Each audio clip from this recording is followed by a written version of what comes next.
நேமன MP Kalyana Sundaram MLA எல்லாருமே சேர்ந்து பாபநாசத்துல இந்த மில்ல அரசுடைமையாக்குறோம். நாங்க வந்து சரி பண்றோம். நாங்க அது பண்ணாம இவங்களே ஆட்களே இந்த ஏலத்துக்கு எடுத்தோம்னா இதை விட கொடுமை வேற எங்க இருக்குங்க.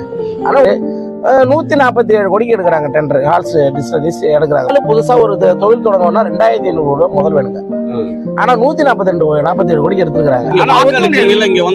எல்லாருமே இந்த ஆட்சி பழைய ஆட்சி சரியில்லை இருந்தாங்க இவங்களுக்கு ஆரம்பிச்சோம். எங்க சங்கத்துல தமிழ்நாடு கவர்மெண்ட் 60,000 நோட்டீஸ் ஒவ்வொரு தொகுதிக்கும் இந்த 6 தொகுதிக்கும் 10,000 இல்லைங்க.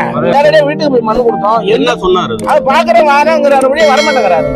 அது என்ன முரண்பாடு இருக்குன்னு தெரியல. நாங்க ஏன்டா வாக்களிச்சோன்னு இப்பதாங்க எங்களுக்கு யோசனை தெரியும். மக்களை காப்பாத்துறது எந்த எம்எல்ஏல இந்த மக்களுக்கு எந்த விதமான பிரயோஜனமும் கிடையாது. சிவர் சொன்னது தெரியாதனமா நான் வேற அடிச்சு கொடுத்துட்டேன்.